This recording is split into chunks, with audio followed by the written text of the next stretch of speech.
Shalom Indonesia, salam Nusantara dari Sabang sampai Merauke, dari Miangas sampai Pulau Rote. Selamat pagi juga untuk sidang jemaat Tuhan. Di pagi hari ini, oleh anugerah Tuhan, kita boleh bertemu kembali untuk mendengarkan, beribadah dan mendengarkan firman Allah. Tuhan senang ketika kita sungguh-sungguh mengasihi Tuhan dan sungguh-sungguh mencari wajah Tuhan dan sungguh-sungguh taat kepada Tuhan. Puji nama Tuhan. Hari ini saya ingin membawakan firman Allah yang sudah pernah saya bawa dengan judul yang lain, tetapi karena dengan judul yang lain dalam Mazmur 91 ayat yang ke-14 sampai dengan ayat yang ke-16. Di sana waktu yang lalu saya menyampaikan bahwa bagaimana Yesus Allah yang menjawab doa. Tapi kali ini saya ingin mengupasnya lebih dalam, bagaimana Tuhan yang dalam ayat ini Tuhan sendiri yang memuji pemazmur, bagaimana Tuhan menyatakan isi hatinya kepada orang-orang yang mengasihi. Dan tema kita adalah kasih dan pengenalan yang membawa dampak. Saya ulang, kasih dan pengenalan yang membawa dampak bagi kehidupan setiap orang percaya atau bagi setiap pribadi yang percaya kepada Tuhan. Nah, kita akan buka dalam Mazmur 91. Kita akan menyimaknya. Saya akan membacakan bagi sidang jemaat Tuhan dalam Mazmur 91 ayat yang ke-14 demikian, 14 sampai 16 demikian bunyi firman Allah. Sungguh hatinya melekat kepadaku, maka aku akan meluputkannya. Aku akan membentenginya sebab ia mengenal namaku. Bila ia berseru kepadaku, aku akan menjawab. Aku akan menyertai dia di dalam, akan meluputkannya dan memuliakannya. Dengan panjang umur akan kukenyangkan dia dan akan kuperlihatkan kepadanya keselamatan daripadaku. Puji nama Tuhan. Di pagi ini kita mendengarkan firman Allah. Firman Allah berkata, berbahagialah orang yang mendengarkan firman Allah dan yang melakukannya dalam kehidupannya. Hari ini saya belum tidur, ya, dari panjang malam saya belum tidur. Saya bersyukur. Ya, memang kadangkala ketika kita mempersiapkan firman Allah, yang kita bisa lakukan hanya berkomunikasi dengan Tuhan. Nah, untuk hidup yang berdampak, yang pertama Yesus, Allah sendiri mengatakan kepada kita, yaitu bahwa ia mengasihi aku. Jadi, ia mengasihi aku. Kalau kita lihat Matius 22 ayat yang ke-7, because he loved me, says the Lord, I will rescue him. Jadi di sini hatinya melekat. Kalau hati melekat itu karena betul-betul dia mengasihi. Nah, jadi saya mau katakan bahwa dalam Matius 22 ayat 37 sampai 39, di sana dikatakan, love the Lord your God with all your heart, with all your soul, with all your mind.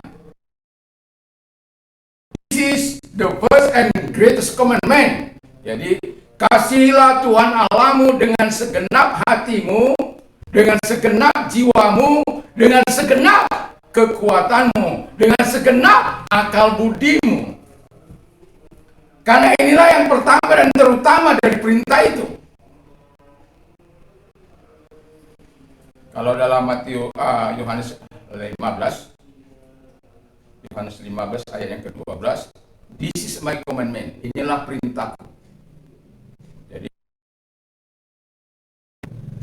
ada hal yang Tuhan lakukan dalam kehidupan kita, yaitu memberikan firman-Nya agar kita terhindar dari berbuat dosa, takut akan Tuhan, senantiasa menyertai kita, supaya kita bisa sungguh-sungguh mengasihi Tuhan. Apa perintahnya itu? Love one each other. Kasihilah satu dengan yang lain as I have loved you, sebagaimana aku telah mengasihi engkau. Jadi ada standar kita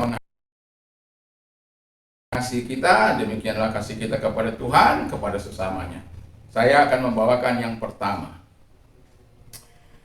Dalam Mazmur 119 ayat 56,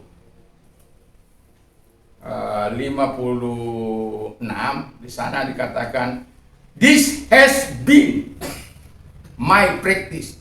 Inilah yang telah sedang aku praktekkan, aku lakukan. I obey your precept.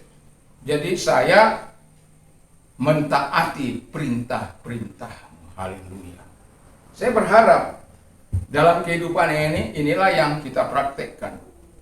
Kita tidak perlu bersuara, kita tidak perlu berkata-kata walaupun itu penting. Tapi saya mau katakan adalah kata-kata tidak cukup untuk mengatakan kita mengasihi. Tapi perbuatan nyata itulah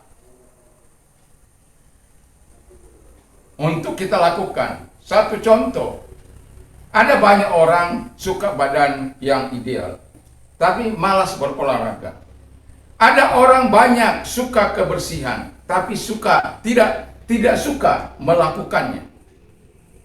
Alangkah baiknya kalau kita bisa melakukan. Kita suka bersih, kita lakukan, membersihkan. Kita suka badan ideal, kita olahraga dan lain sebagainya, menjaga keseimbangan. Demikian juga kita dengan Tuhan. Kalau kita mengasihi Tuhan, yang kita lakukan apa? Practice. Sebagaimana pemazmur tadi, Mazmur 119 ayat yang ke-56 itu, this has been my practice, I obey your precept. Jadi saya berharap kita mempraktekkan dan taat kepada perintah-perintah Allah. Sebab Tuhan juga mengatakan, ketika kita orang yang mengasihi Tuhan adalah orang yang melakukan perintah-perintahnya. Jadi orang yang melakukan perintahnya dikatakan dengan jelas dalam Yohanes 14 ayat yang ke-15 di sana dikatakan, "If you love me," jika engkau mengasihi aku, "you obey what I command." Engkau akan taat atas apa yang kuperintahkan. Jadi kita tidak bisa mengatakan aku mengasihi Tuhan tapi membenci. Aku mengasihi Tuhan tapi membantah perintah orang tua selalu. Aku mengasihi Tuhan tapi malas. Makanya dikatakan belajar kepada semua. Kita mengasihi Tuhan itu kalau di sini Allah memuji pemazmur. Seringkali saya katakan, kalau engkau melakukan segala sesuatu, biarkan hati Tuhan yang tergerak. Biarkan hati Allah yang memuji. Biarkan Allah yang mengatakan, "Oh, good, your work. Bagus pekerjaan." Kenapa? Orang yang mengasihi Tuhan dengan segenap hati, dengan segenap kekuatan, dengan segenap jiwa, dengan segenap akal budi, itu memang nggak mudah. Makanya pemazmur katakan dalam bahasa Indonesia, kata melekat. Dan kita mengatakan dalam Yeskiel, ketika kita mengasihi Tuhan bukan karena kuat atau gagah kita, bukan. Allah yang mengubahnya. Selama kehidupan kita mau menyerahkan diri kepada Allah, saya yakin. Tapi banyak orang katanya mengasihi Allah, tapi jalan-jalan yang dilakukan adalah jalan-jalan permusuhan, jalan-jalan pertikaian, jalan-jalan perselisihan, jalan-jalan ketidaktaatan. You are not my portion. Kau bukan bagianku. Tapi pemazmur dalam Mazmur 119, saya suka menghafal ayat-ayat Mazmur, sebab itu bagi saya manusia berkata-kata kepada Tuhan, dan dalam inspirasi Tuhan menyatakan itu kepada manusia melalui firman-Nya. You are my portion, O Lord. Engkau adalah bagianku. Kalau dia bagian kita, pemazmur mengatakan dia tidak berhenti di situ. I have promised to obey your word. Aku telah berjanji untuk mentaati firman-Mu. Firman yang mana? Mengasihi. Ketika Tuhan memberikan 10 hukum Taurat, 10 perintah Allah, apa maksud Tuhan? Musa katakan, jangan takut untuk bertemu dengan Tuhan itu. Supaya takut akan Tuhan ada padamu, dan engkau terhindar dari berbuat dosa. Ada dalam istilah Latin dikatakan, kemampuan posse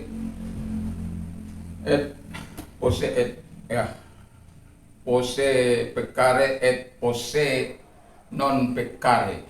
Kemampuan untuk berbuat dosa dan kemampuan untuk tidak berbuat dosa. Jadi manusia itu diberikan Allah kehendak bebas, mau mengasihi Tuhan, mau mengasihi dunia ini. Tapi jangan pernah persalahkan Tuhan. Engkau yang memilih. Engkau yang telah menentukan hidup itu pilihan. Mengasihi Tuhan itu perintah. Bukan sekedar pilihan, tapi perintah yang harus dilaksanakan. Bagi orang-orang yang mengasihi Tuhan, itu no problem. Tapi bagi orang-orang yang lain, itu masalah berat.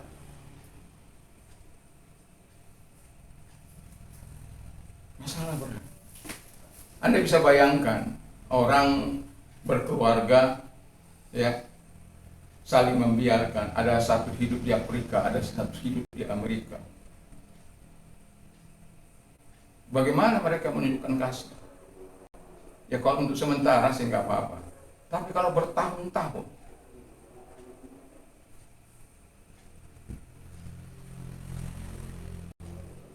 apalagi sampai tahu akan kebenaran tapi tidak melakukannya, itu yang berat. Kita sebagai orang percaya, mari kita melakukan mengasihi Allah. Saya sering katakan, kalau saya gagal mengasihi Tuhan, maka gagal mengasihi keluarga. Itu sudah pasti.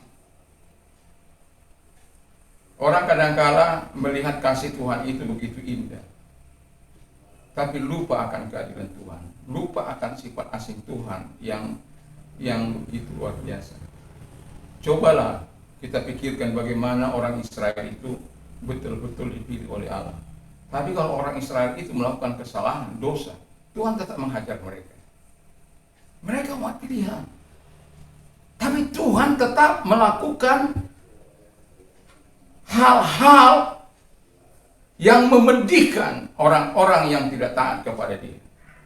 Belajarlah pada kitab Hakim-Hakim, maka akan melihat betapa bebalnya orang Israel ini. Bagaimana tidak? Ada pemimpin mereka taat kepada Tuhan. Lalu setelah mati pemimpin mereka pemberontak. Berseru lagi. Datang lagi pemimpin diberkati. Berbuat setelah mati pemimpin berbuat dosa begitu terus.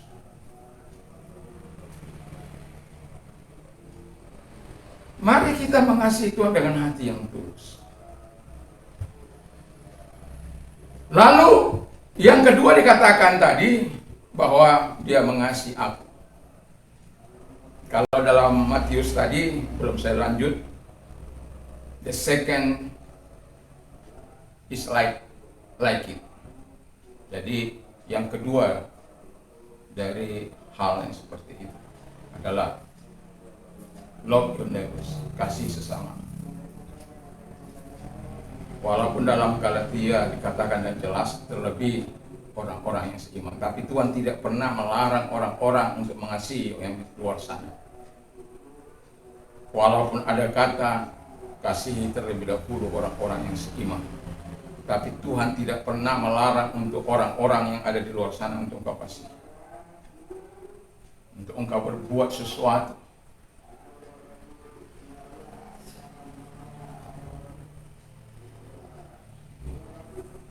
Untuk engkau melakukan yang baik bagi mereka. Kita ini hidup karena kebaikan orang. Coba Anda bayangkan kalau kita ya masih bayi dipincit saja sama orang tua kita, hidung kita, innalillahi, koib, mati, is dead. Kita bisa pintar karena guru. Kita pantas berterima kasih kepada mereka. Kita bisa mungkin berjalan ke sana kemari dengan baik, dan karena ada pilot, ada mobil, ada apa dan lain sebagainya. Kita tidak lepas dari kebaikan-kebaikan oleh orang-orang di sekitar kita. Jadi jangan pernah pongah, jangan pernah sombong. Apa yang perlu diandalkan? Hanya Tuhan. Jangan seperti itu Nebukadnezar, aku membangun Babel yang luar biasa. Belum lagi selesai, akhirnya dia diusir karena kesombongannya. Hidup seperti binatang.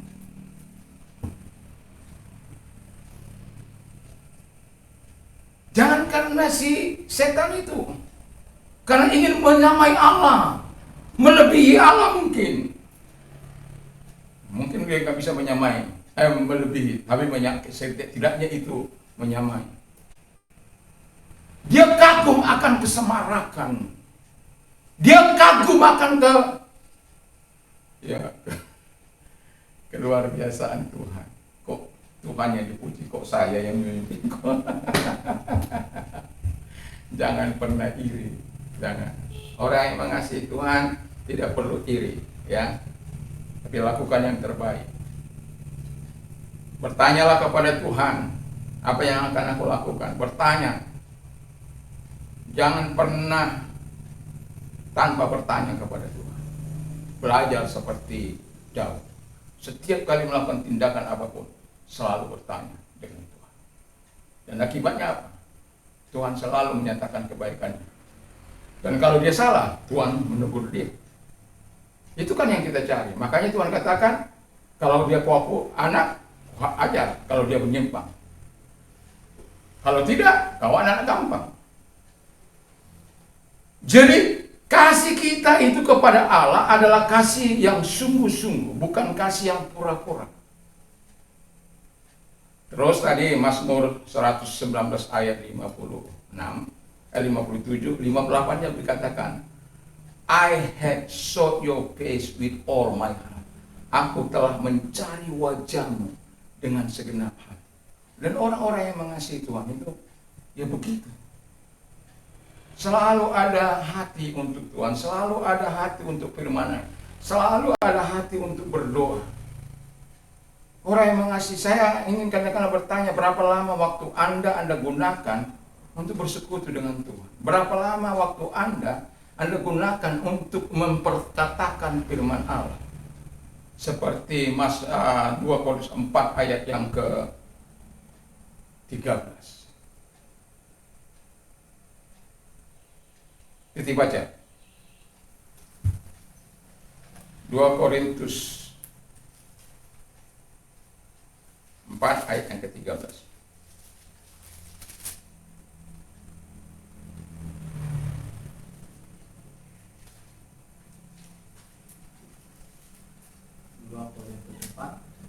Ayat 13. 2 Korintus 4 ayat 13. Namun karena kami memiliki roh iman yang sama, seperti ada tertulis, aku percaya sebab itu aku berkata-kata, maka kami juga percaya sebab kami Sebab itu kami juga berkata-kata. Ya, jadi I believe, therefore I have spoken. Aku percaya, sebab itu aku berkata-kata. Jadi kalau kita percaya, percayalah pada firman Allah dan perkatakan itu.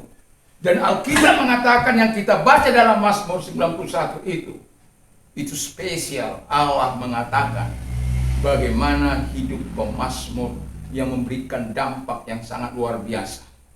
Sampai hati Tuhan itu tergerak untuk melakukan, menjanjikan segala sesuatu yang diharapkan oleh pemazmur.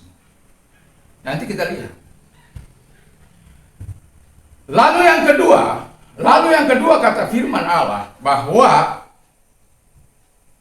sebab because I will protect him for he acknowledges my name. Dia mengenal namaku. Aku akan melindunginya, atau aku akan melindunginya sebab ia mengenal namaku. Nama Yesus yang ajaib, nama Yesus yang luar biasa. Perbuatannya luar biasa. Jadi kalau kita kenal Yesus yang kita sembah, Allah yang kita sembah dalam Yesus Kristus itu, tidak perlu takut menghadapi hidup ini sebenarnya. Kalau ada usaha, jangan lupa berdoa. Di tengah-tengah situasi yang sulit ini, perlu kita bergantung sepenuhnya kepada Tuhan. Bukan bersungut-sungut, tapi menyampaikan hal-hal yang kita ingin Tuhan lakukan. Karena salah satu yang Tuhan katakan, He will call upon me. Ketika dia berdoa, ketika dia memanggil aku, I will answer him. Aku akan menjawab dia. Kan luar biasa. Tapi masalahnya, betulkah kita kenal Allah yang Maha Kuasa itu? Betulkah kita kenal nama Yesus yang perbuatannya yang sangat luar biasa itu? Perbuatan Tuhan yang sangat luar biasa, antara lain perbuat Yesus, nama yang kita kenal itu. Yang pertama, omnipresent. Dialah Allah yang maha hadir. Anda bisa bayangkan kalau Allah kita rasakan hadir di tengah-tengah kita. Ada. Makanya the eyes of the Lord are in every place, beholding the wicked and the good. Mata Tuhan ada di segala tempat untuk melihat orang berbuat baik dan berbuat jahat. Tapi kadang-kala orang tidak menyadari bahwa Tuhan itu ada. Sehingga seenaknya dia melakukan kejahatan, seenaknya dia melakukan dosa, seenaknya dia melakukan selingkuh, seenak-enaknya dia melakukan hal-hal yang merugikan orang lain. Dia merasa tidak ada Tuhan. Tapi Tuhan mengatakan ini kepada kita saat ini sebagai contoh yang baik, yang patut kita tiru. Bagaimana kasih kita kepada Allah, bagaimana pengenalan kita kepada Allah. Supaya dalam hidup ini punya dampak. Masa ngusir setan aja, nah,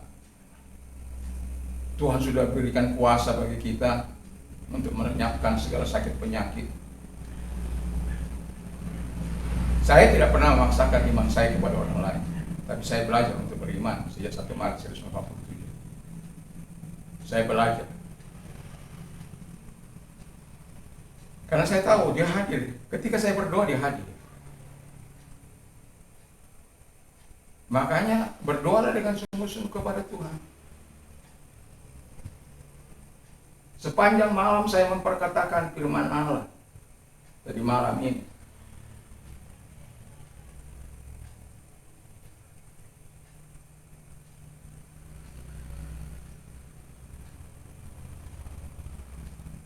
Satu kata dalam Mazmur 119 ayat 169 dikatakan di sana.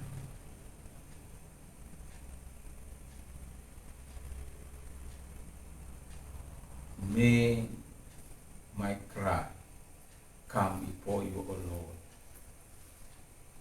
Semoga tangisanku sampai kepada Tuhan. Terus, give me understanding according to your word. Berikanlah pengertian kepadaku. Supaya apa? Supaya kita bisa mengerti keadaan, situasi, kondisi. Bukan hanya mau dimengerti, tidak mau mengerti orang lain. Bukan hanya membenarkan diri, tapi tidak melihat diri, introspeksi diri.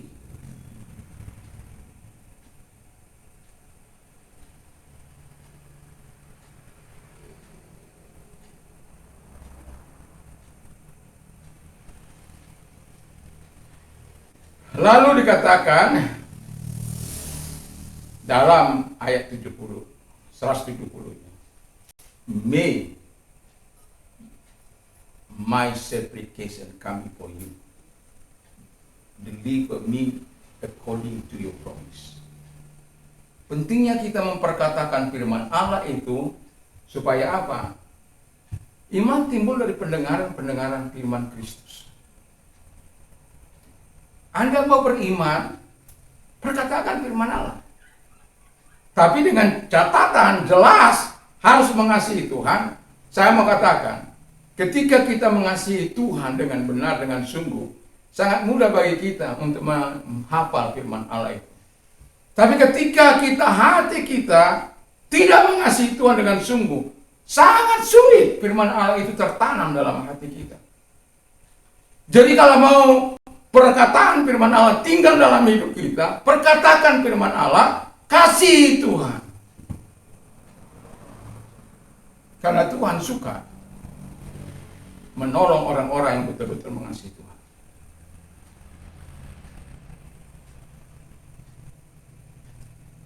Psalm 76 dikatakan sebagai pengakuan. I have strayed. Aku telah terhilang like a sheep, a lost sheep, seperti domba yang tersesat. Tapi ini perkataannya, seek your servant, carilah hambamu ini. Jadi kalau kita terhilang, ya, tapi pemasmur ini terhilang, dia sudah bilang, cari aku Tuhan, jangan biarkan aku terhilang. Tapi dikatakan, for I had, karena aku telah, ya, telah apa? Telah menyimpan perintah-perintah, telah menyimpan firman-Nya. Jadi kita pertama mengasihi Tuhan, mengasihi sesama, lalu kemudian firman Allah katakan nama yang ajaib itu yang perbuatannya maha hadir. Lalu yang kemudian maha tahu. Dia tahu segala pergumulan. Dia tahu apa yang kau butuhkan. Mau butuh rumah, mau butuh apa saja, Tuhan sanggup melakukannya. Kadang-kadang kita membahas bagaimana mungkin. Ada banyak kesaksian yang telah saya saksikan melalui YouTube saya. Ada banyak cara Tuhan menolong orang-orang kalau kita memiliki pergumulan yang sangat luar biasa. Dia tahu apa yang, dan dia tahu juga engkau mengasihi Tuhan dengan sungguh-sungguh, dengan tulus atau tidak. Dia tahu segala pergumulanmu. Dia tahu bagaimana engkau mengasihi Tuhan, bagaimana engkau membaca firman Allah, bagaimana engkau memperkatakan firman Allah. Dia tahu. Dia tahu apa yang kau pergumulkan. Dia tahu. Tapi pertanyaan saya, apakah engkau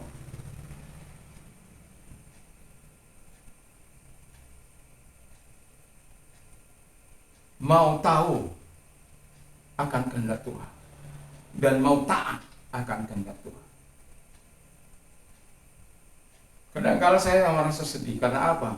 Banyak orang ingin diberkati, hanya berkatnya, Tuhannya dibuat.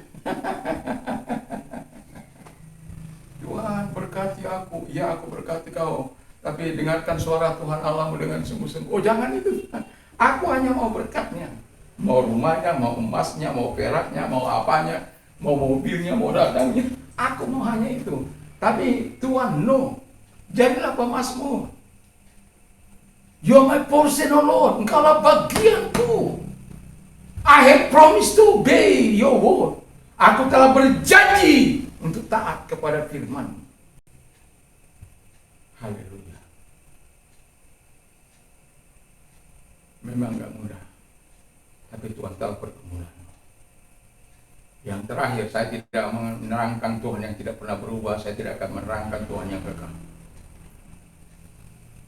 Tapi yang ketiga yang saya katakan, omnipotent, Allah yang Maha Kuasa. Saya masih ingat khotbah pada seorang hamba Tuhan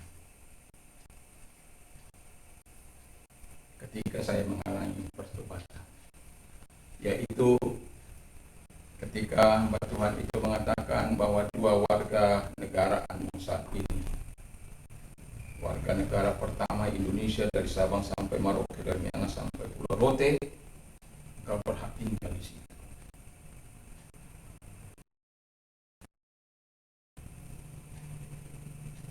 Dan engkau berhak untuk dilindungi, berhak untuk di macam-macam lah ya, tentang hak kewarganegaraan, hak dan kewajiban kita. Lalu kemudian yang kedua adalah yang membuat saya pada waktu itu ya namanya baru bertobat ya, tapi saya percaya bongkoan begitu. Kau punya keluarga negara di surga. Kalau engkau sakit minta saja. Kalau engkau tidak punya apa minta saja. Bilang aja sama Tuhan. Tapi jangan bilang seperti yang ada Pak Pendeta. Apa? Kalau Pak Pendeta punya keperluan, bilang saja sama saya.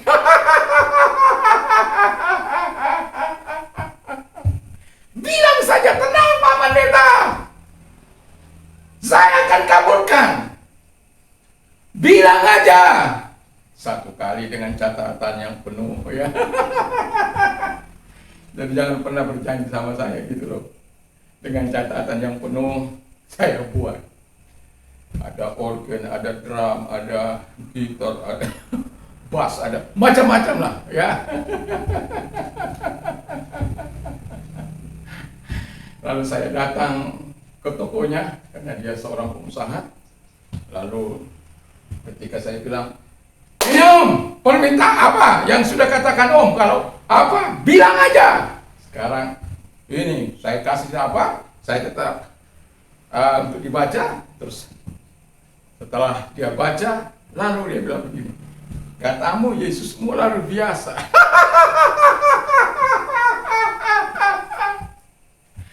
Katamu Yesusmu luar biasa. Saya ambil kertas itu, ya Om, Yesusku itu luar biasa. Apa yang terjadi? Tidak berapa lama dari waktu, maka Tuhan mendengar. Saya tidak memperoleh uang itu. Saya tidak mendapatkan uang itu. Tapi ada seorang anak Tuhan yang dikatakan dari Bali, lalu mengirimkan untuk membeli apa yang saya mau ingin beli. Lalu ketika dia bersaksi mengatakan demikian, lalu saya bilang, kalau Anda,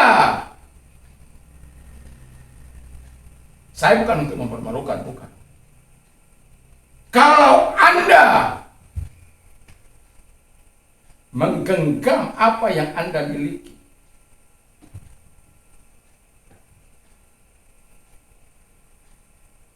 maka Tuhan akan menimbulkan sumber-sumber lain. Seperti kalau Anda memijit apa itu mentega, Pijit aja itu mentega. Pijit aja. Taruh di genggam, dia akan keluar dari sela-sela yang bisa dia keluar. Artinya apa? Bahwa ketika orang bermaksud melakukan menghina, nggak perlu apa. Tuhan punya sumber yang lain. Karena dia yang berkata, katakan, bilang saja. Ya, namanya apa ya saya bilang dong.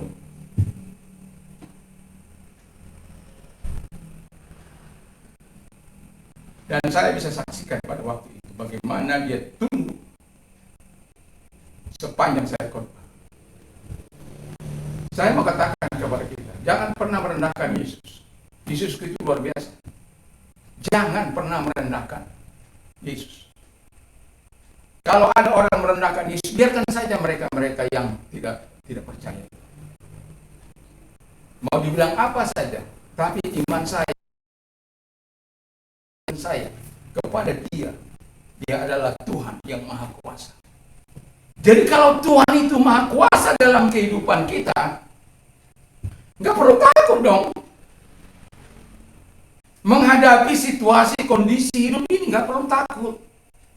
Itu sebabnya Tuhan katakan kepada kita, kalau kasih kita, pengenalan kita kepada Tuhan, benar-benar itu akan membawa dampak bagi hidupmu. Pertama, kata firman Allah, Alkitab mengatakan, Tuhan sendiri yang mengatakan, He will call upon me, I will answer him. Yang pertama, kalau engkau berseru, aku akan menjawab. Kalau engkau meminta dalam namaku, aku akan menjawab. Saya bukan mengkecilkan orang-orang yang makan obat, bukan. Tapi kalau Anda mengenal Allah yang sangat luar biasa itu,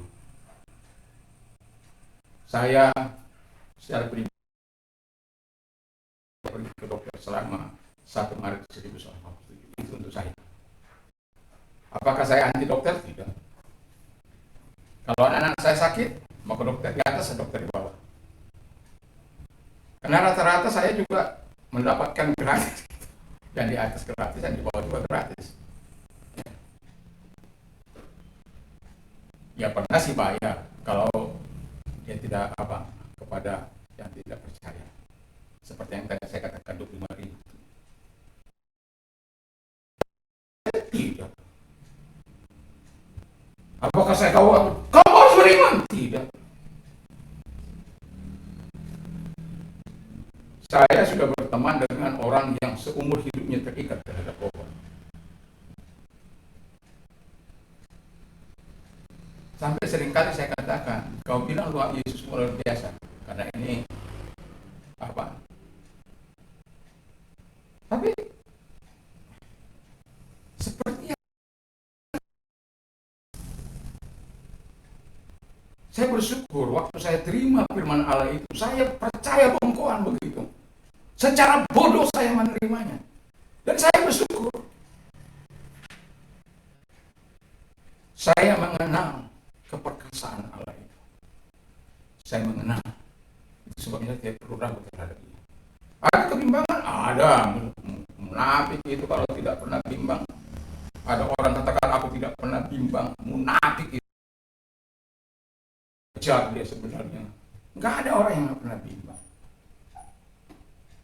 Enggak ada orang yang tidak pernah khawatir. Tapi bagaimana kita menyelesaikannya? 121 kali saya khawatir, maka 122 kali saya menang.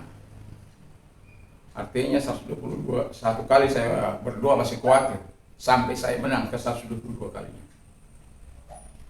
Jangan mau terus khawatir. Itu perlunya kita berdoa, itu perlunya kita menyerahkan diri kepada Tuhan, itu perlunya. Oh, saya masih muda, nggak perlulah mengandalkan Tuhan. Belajarlah seperti Sadrak, Mesak, Abednego.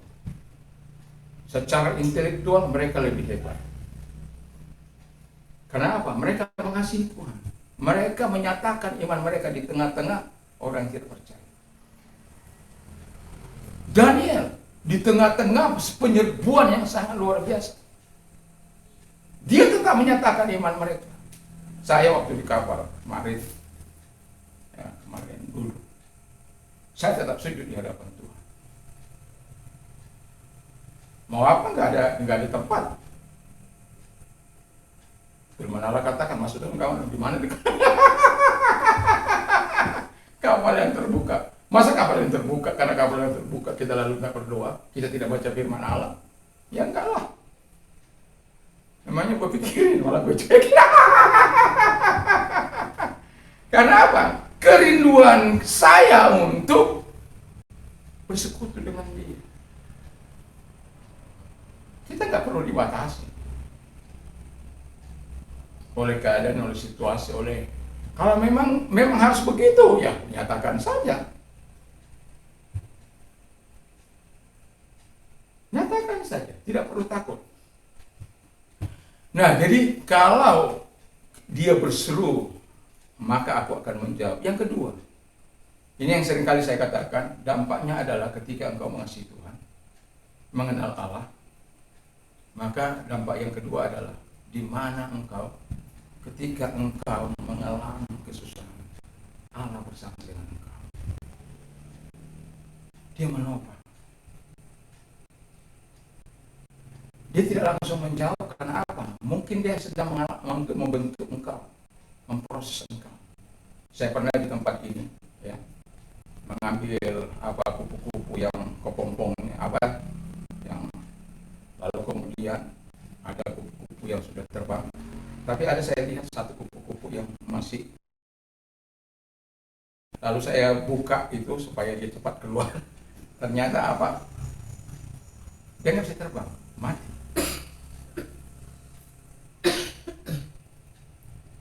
Dia perlu latihan otot-otot untuk melatih otot-otot terbangnya.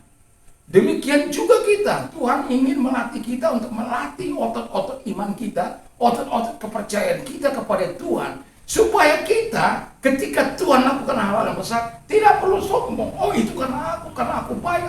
Tak perlu. Semata-mata karena kasih karunia, semata-mata karena kebaikan Tuhan, semata-mata oleh karena pertolongan dan kemurahan, semata-mata hanya karena Dia saja. Jadi jangan pernah pongah, jangan pernah sombong. Kasih Tuhan dengan tulus. Ada banyak orang, om bantu doa om ya, setelah diberkati lupa sama Tuhan. Yang paling perihnya lagi meninggalkan Tuhan. Itu yang paling perih. Diberkati tapi untuk meninggalkan Tuhan. Buat apa? Memangnya kau bawa harta itu? Makanya firman Allah katakan, sangat suka bagi orang kaya untuk masuk surga, lebih mudah untuk masuk ke lubang jarum. Jadi kalau orang yang mengasihi Tuhan, yang mengenal nama Tuhan itu, ketika dia susah, Tuhan, oh ini aku bersama dengan Dia topang kita, supaya kita jangan stres, supaya kita tidak mempersalahkan siapa-siapa, supaya kita tetap bergantung sepenuhnya. Karena di ayat 3 bagian selanjutnya dikatakan, kalau sudah saatnya tiba, I will deliver you. Kalau di konteks ini, I will deliver him. Aku akan melepaskan dia. Bayangkan dia yang melepaskan. Bukan Simon gak dapat melepaskan apa-apa.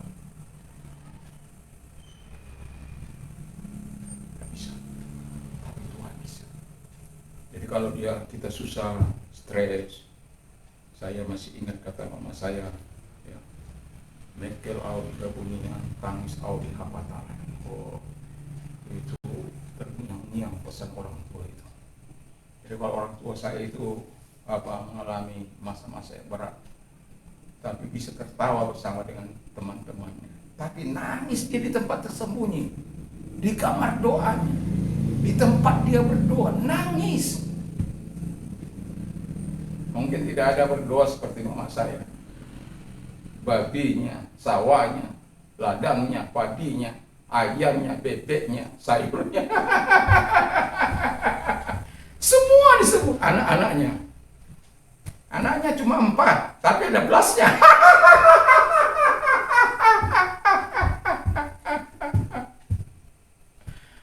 Semua disebut satu-satu.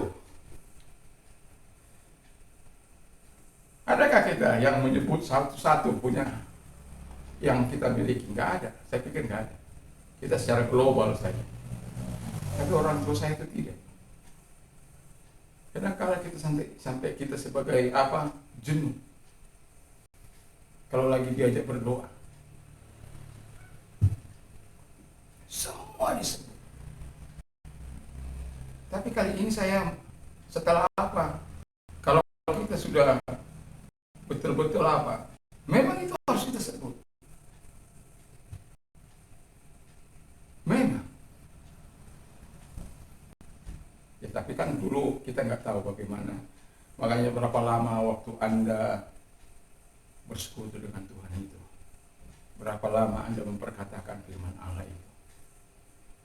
Kalau Anda mengasihi Tuhan, Anda tidak pernah ukur waktunya sebenarnya. Tapi Anda melakukan dengan nikmat, dengan enjoy di hadapan Tuhan. Nah, kemudian setelah dilepaskan kata firman Allah, aku akan memuliakan dia. Kalau orang Batak itu 3 hal: Hagabion, Hasangapon, Hamoraon. Itu menjadi landasan orang Batak. Ya. Hagabion, Hamoraon. Jadi lupa saya. Ya. Itu filsafat orang Batak, Hagabion, Hamoraon, Hasangapon. Yaitu sama dengan kemuliaan. Jadi kebahagiaan, kekayaan, kemuliaan. Tapi Tuhan katakan bahwa Tuhan itu akan memuliakan kita. Saya yakin dan percaya ketika kita hidup dalam ketidaknormalan, hidup dalam dosa kita banyak kali diaibkan. Tapi ketika kita melayani Tuhan, kita banyak hal menikmati kebaikan Tuhan, dimuliakan. Ya, ada banyak hal yang saya terima dari luar biasa dari Tuhan. Kemuliaannya sangat luar biasa dari Tuhan. Tapi saya tidak perlu untuk mengatakan itu. Tapi Tuhan itu adalah Tuhan yang menggenapi janjinya.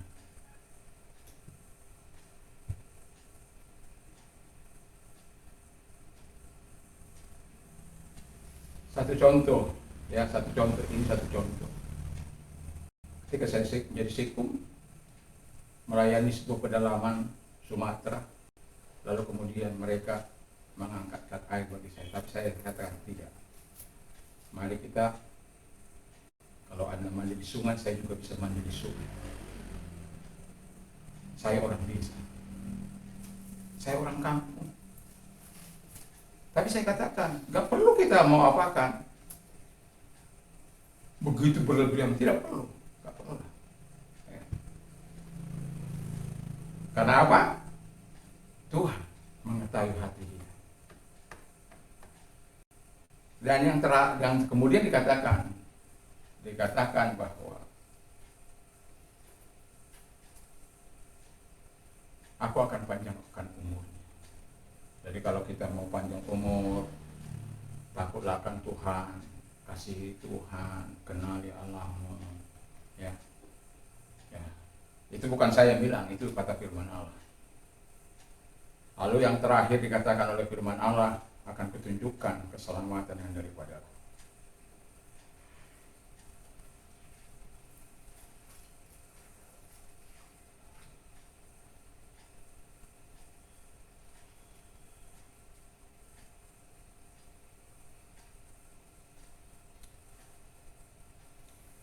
Mazmur 174.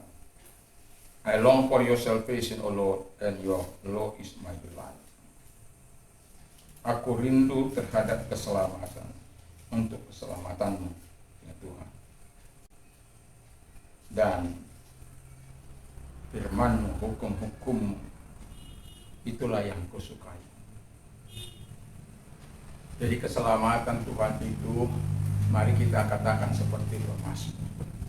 Kita rindu itu, keselamatan yang tidak bisa diberikan oleh siapapun, terkecuali oleh Yesus. Akulah jalan dan kebenaran dan hidup, tiada seorang sampai kepada Allah kalau tidak melalui aku.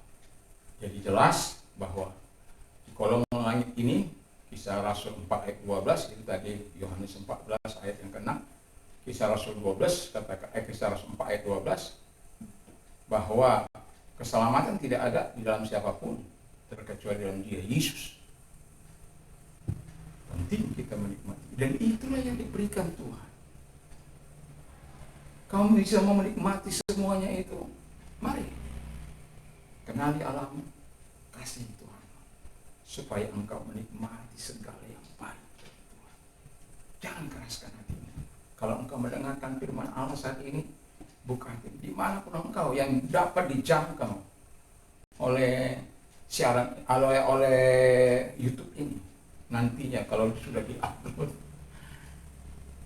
buka hati, kasih Tuhan, kenali Allah.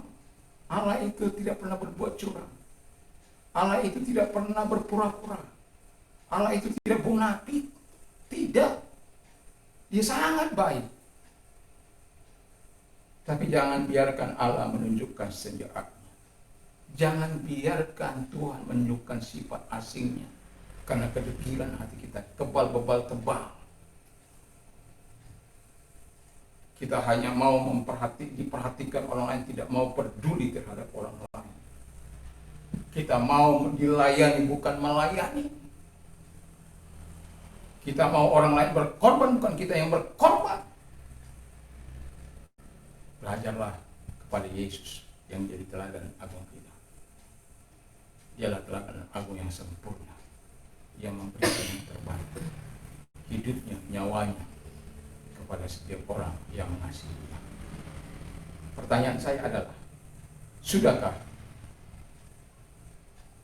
kasih dan pengenalan kita bawa dampak dalam kehidupan kita? Hanya Anda yang bisa menjawab. Mari kita tunduk kepala, saya undang kita bangkit berdiri.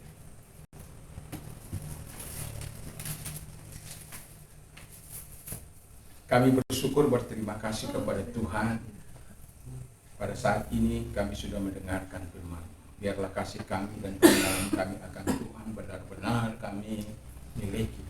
Sehingga kasih kami bukanlah kasih yang munafik, kasih berpura-pura, kasih hanya mengharapkan imbalan, tapi kasih yang betul-betul yang mengasihi Tuhan.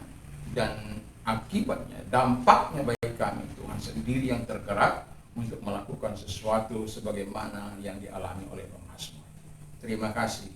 Bukakan pikiran kami sehingga kami boleh memandang keajaiban-keajaiban firman-Mu.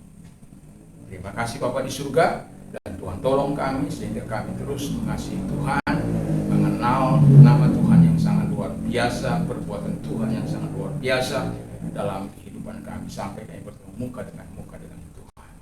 Terima kasih. Kami berdoa bagi bangsa dan negara kami ini Tuhan. Tuhan memberkati Presiden dan Wakil Pak Presiden kami serahkan Bapak Presiden Insinyur Joko Widodo. Kami serahkan beliau, berikan hikmah, akal budi yang dari Tuhan dalam menjalankan program pemerintahan, sehingga dia boleh membangun Indonesia dari Sabang sampai Merauke, dari Miangas sampai Pulau Rote.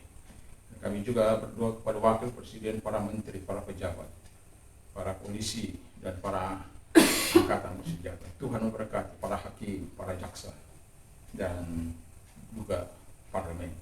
Kami doakan supaya mereka bersinergi satu dengan yang lain untuk membangun bangsa ini. Terima kasih. Kami juga berdoa politik di Indonesia kami serahkan dalam tangan Tuhan. Biarlah kami sebagai anak bangsa kami boleh saling mengasihi satu dengan yang lain, bukan saling menyerang, bukan saling menghukum, bukan saling mempersalahkan, tapi kami boleh mengasihi karena kami memiliki Allah yang penuh cinta kasih, yang penuh sayang kepada setiap orang yang mengasihi. Terima kasih. Biarlah terbaterai dalam hidup kami bahwa kami adalah orang-orang yang mengasihi Tuhan, karena kami tahu bagaimana 10 perintah Allah disingkat dengan 2 hal, di mana kami mengasihi Allah dan mengasihi siapa 4 hukum mengasihi Allah, 6 hukum mengasihi sesama kami. Terima kasih Tuhan, sehingga kami terhindar dari jerat-Mu.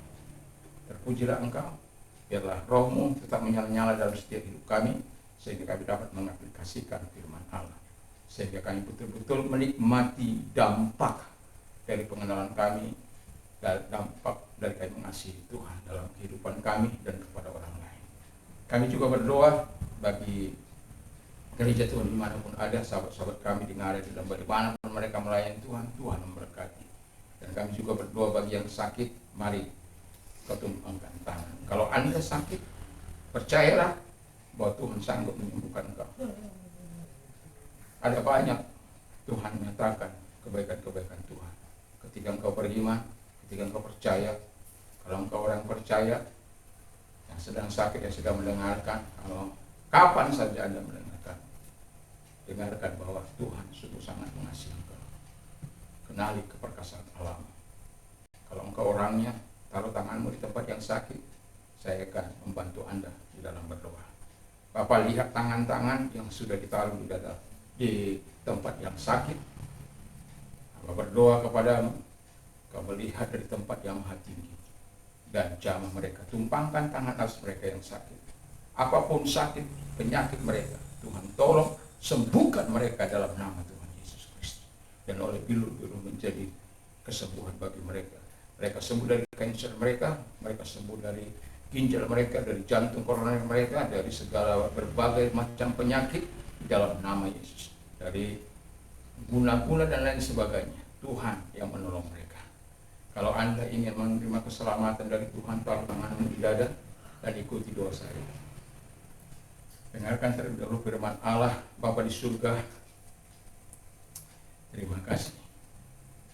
Dan akulah jalan kebenaran dan hidup, tiada seorang sampai kepada Allah kalau tidak melalui aku.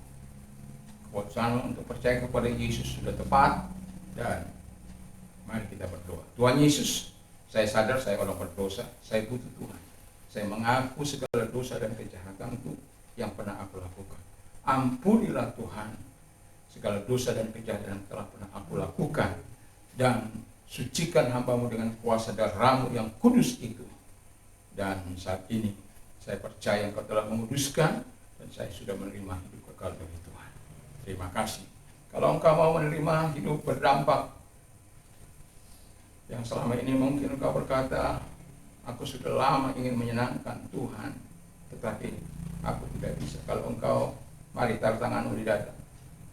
Tuhan Yesus, Engkau melihat tangan-tangan yang taruh di dada. Mereka ingin hidup berdampak kepada sesama dan kepada Tuhan. Mari Bapak tumpangkan tangan atas mereka, dan Tuhan tolong mereka. Sama seperti Engkau datang kepada Paulus, datang juga kepada mereka, mengubah hidup mereka, sehingga bukan lagi neos yang mereka miliki, tetapi kenos, di dalam nama Tuhan Yesus Kristus. Terima kasih Bapa di surga, kami yakin dan kami percaya kepadamu Tuhan. Engkau sudah melawati mereka, mendatangi mereka, yang menumpangkan tangan di dada mereka. Terima kasih, dan kami juga berdoa bagi generasi muda yang mau memberikan dampak kehidupannya, baik itu dalam bidang bisnis, baik itu dalam bidang rohani, baik itu dalam bidang politik. Apapun jalan-jalan hidupmu yang kau pilih untuk kau lakukan, percayalah kepada Tuhan, tapi lakukan dengan integritas yang tinggi, dengan rasa takut akan Tuhan, dan miliki selalu kebenaran dalam Tuhan. Terima kasih. Lihat orang-orang, kalau engkau orangnya, taruh tanganmu di dada. Dalam nama Tuhan Yesus, kembali kami datang kepada Tuhan bagi orang-orang muda yang mau bergerak di bidang politik, seperti Sadrak, Mesak, Abednego, Nehemia. Mereka adalah orang-orang yang dipanggil oleh Tuhan untuk terjun dalam politik, dan mereka sungguh menjadi berkat di mana mereka ada. Dan kami juga berdoa bagi orang-orang yang bergerak di bidang bisnis seperti apa. Kami doakan agar orang-orang muda, mereka yang berniat untuk membangun bisnis mereka, biarkan mereka Engkau latih Tuhan Bapa di surga, khususnya mereka-mereka yang menaruhkan harapan kepadamu. Tuhan tolong mereka, sehingga mereka betul-betul bergantung sepenuhnya kepada Tuhan, sehingga mereka melihat